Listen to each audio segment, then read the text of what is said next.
जी sir, क्या नाम है मेरा आपका? नाम एडवोकेट रमाशंकर सिंह गहरवाल। कहाँ रहते हैं आप? मैं मीनाल टी 345 न्यू मीनाल छतरी पार्क के पास रहता हूँ। बिजली की क्या प्रॉब्लम आती है? बिजली की प्रॉब्लम यह है कि 2010 में मैं मकान लिया जी। और जो नियम होता है हर जगह का, यहाँ पर राज ने मुझसे जो पूरा पैसा जमा कराया, उसके बाद में 1.5 लाख रुपए मेंटेनेंस लाइफ टाइम, 60,000 पानी का और 25,000 बिजली का पैसा जमा कराया और सब जगह फार्म भरवाया। तो मुझे ये लगा कि पैसा लिया है तो एमपीवी में जो भी फॉर्मेलिटी है पूरी कर दिया, मीटर लग गया। मीटर लगने के बाद मुझे ये नहीं पता था कि मीटर जो होता है कुछ अलग है।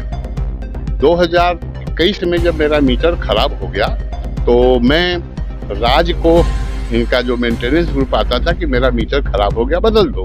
तो वो 6,000 लगेगा, 5,000 लगेगा, 1,000 रिश्वत लगेगी। तो मैं एमपीवी अयोध्या नगर को लेटर लिख दिया। तो उन्होंने लिख के दिया कि नहीं, आप हमारे उपभोक्ता नहीं हैं। तो मैं आरटीआई कार्य करता हूँ, विसिल ब्लोअर हूँ। तो मैंने आरटीआई से शुरुआत की तो पता चला कि कोई विद्युत विनियामक आयोग के द्वारा 2000 में फ्रेंचाइजी एक्ट लागू किया गया और उस एक्ट के तरह एक सिंगल पॉइंट कनेक्शन बोला जाता है कि इनको एक जगह एक बल्क में कनेक्शन दे दिया गया किसी को भी, और उस कनेक्शन से वो अपने उपभोक्ता को बिना लाभ हानि के जो 2% 3% जो सर्विस चार्ज होती है वो आपको वसूल करते रहेंगे।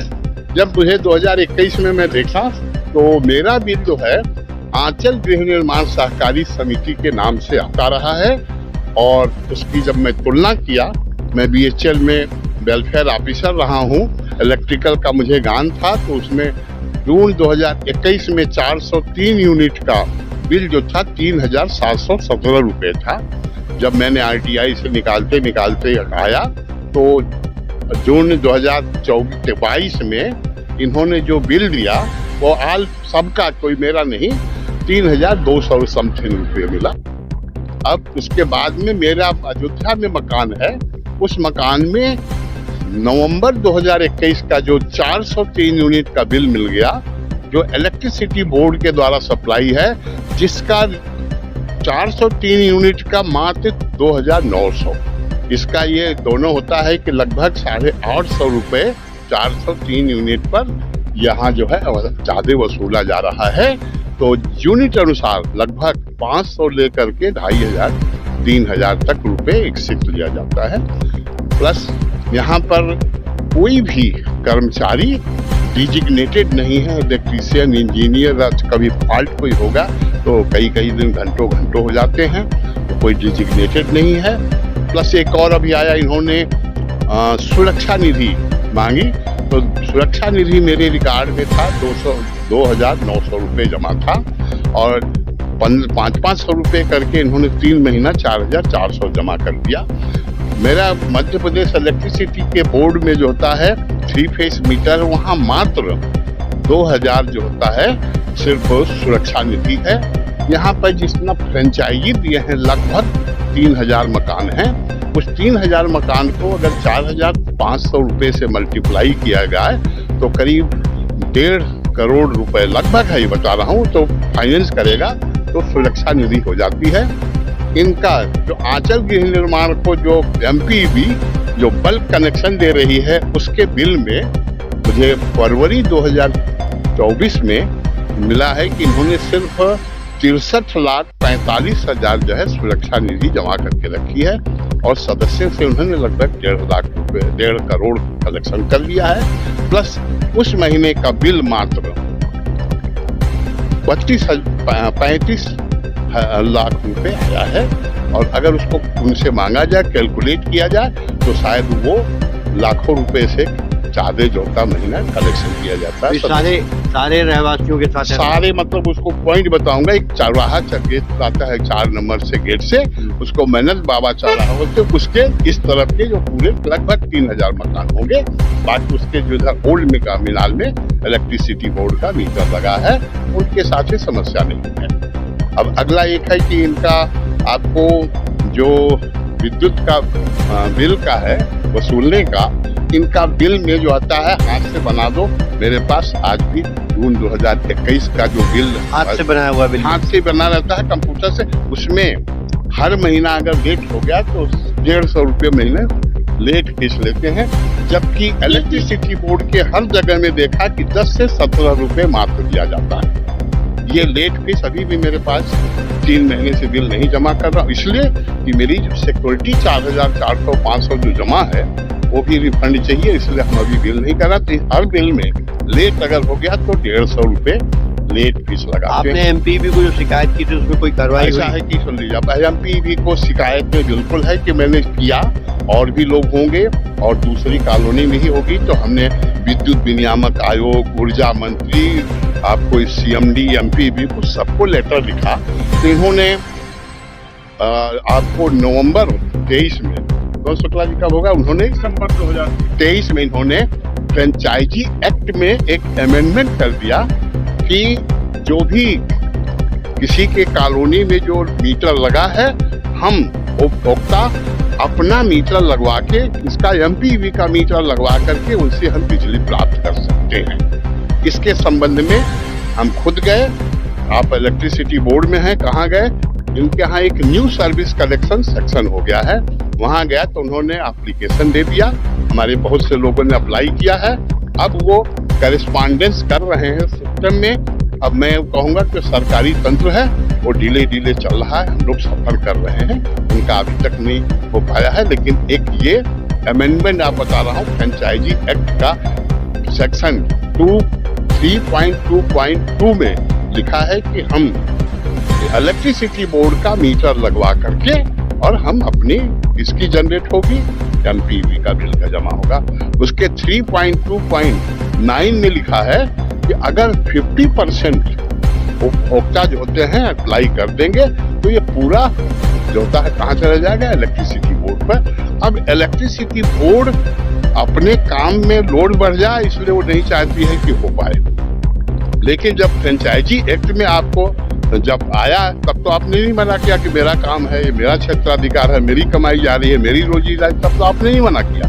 लेकिन अब जब फ्रेंचाइजी अमेंडमेंट कर दिया है तो उसमें आपको थोड़ी कुछ, और हम लोगों का ऑलरेडी उनके यहाँ सिस्टम में चल रहा है। वो होता है कि कम से कम मार्च में अप्लाई किए थे, 2 महीने से ज्यादा हो गया, अब हमको चाहिए थे, इसलिए दोनों के बीच में हम लोग फंसे हैं।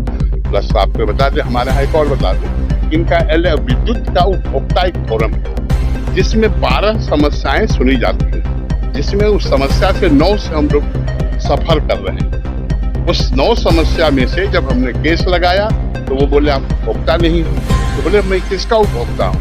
तो पता चला कि आंचल गृह निर्माण सहकारी समिति बनी है, जिसका समिति कहाँ है? सुन आप उसको बता रहा हूँ कि जिसका 1996 14/6/1996 का रजिस्ट्रेशन है, रजिस्ट्रेशन नंबर है 704। हम उसके मेंबर नहीं हैं, वो सोसाइटी जिंदा नहीं है, भंग पड़ी है। मैं आरटीआई से सूचना निकाल चुका हूँ, लिखा हुआ है सोसाइटी भंग पड़ी है। अब अगला सुनिए, जब हमने अप्लाई किया और इनको पार्टी बनाया तो राज होम्स को बनाया, प्लस आंचल गृह निर्माण जो इनकी एक ऑफिस है, हेड ऑफिस में कलेक्शन होता है, राज लिखा। विद्युत उपभोक्ता फोरम ने जो इनकी एमपी नगर की ऑफिस बंद हो चुकी है, उस ऑफिस में उस लेटर को भेज दिया। अब वहां से तो वापस आ जाए कि यहाँ ऑफिस है नहीं, यहाँ ऑफिस है नहीं, वापस आ गया, क्योंकि उन्होंने जानबूझ के चाहा। और आज की डेट में अभी भी मेरे पास जो बिल है इनका इलेक्ट्रिसिटी बोर्ड को, जो आंचल गृह निर्माण सहकारी को दे रहे हैं, वो एमपी नगर का एड्रेस है, और जबकि वो सोसाइटी भंग हो चुकी है, हम उसके सदस्य नहीं। इतनी मतलब इरेगुलरिटी हो रही है, हम लोग उसको सफर कर रहे हैं। लगभग 1.5-2 लाख रुपए मैं अपना कैलकुलेशन लगभग किया हूँ कि हम दे चुके हैं, और हमें कहने में भी संकोच नहीं होगा जब उन्होंने वहां पर विद्युत उपभोक्ता फोरम ने केस खारिज कर दिया। केस खारिज कर दिया सिर्फ इसी बात पे किया कि जब उपभोक्ता नहीं, उपभोक्ता भी नहीं, स्वीकार करके फिर एक्सेप्ट कर लिया। लेकिन एक चीज आता है जो रिकॉर्ड में, उसको कहने में मुझे संकोच है। मैं जब भी जाऊं तो उनका एक सदस्य यही कहता, बात करता था, राज। तो मैं बोला आप ये जज के मेंबर में, जूरी में बैठे हैं, आप हमेशा राज की बात करते रहते हैं क्यों? तो इसी पर उनकी भड़क हो गई, और भड़क हो गई तो उन्होंने उसको खारिज कर दिया। कि अब और किसी फोरम में जाइए, तो मैंने विद्युत इसके लिए उपभोक्ता फोरम में मैं केस लगा दिया।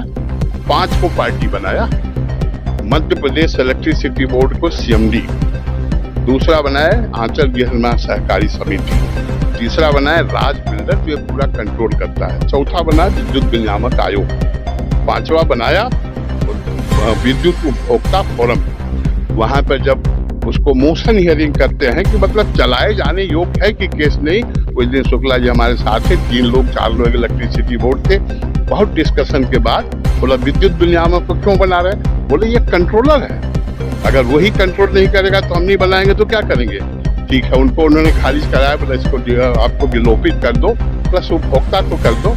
लेकिन फिर कहा कि राज बिल्डर को, बोले राज बिल्डर को बनाना पड़ेगा, इसलिए उन्होंने 3 को CMD इलेक्ट्रिसिटी बोर्ड और आंचल गृह निर्माण सहकारी समिति और डायरेक्टर राज 3 को बने हैं। चौथे में शुक्ला जी का भी प्रकरण दर्ज हो गया है, जिसमें हमने सहकारिता विभाग को भी पार्टी बना दिया हूँ। इसलिए बनाया हूँ आंचल गृह निर्माण के वो उसके प्रभारी नियुक्त हैं, इसलिए वो भी अब पार्टी बनेंगे, वो आएंगे, उनको बुलाया जाएगा तो वो भी कहेंगे 4 का, और अभी 20 को इनका जो मोशन हियरिंग है।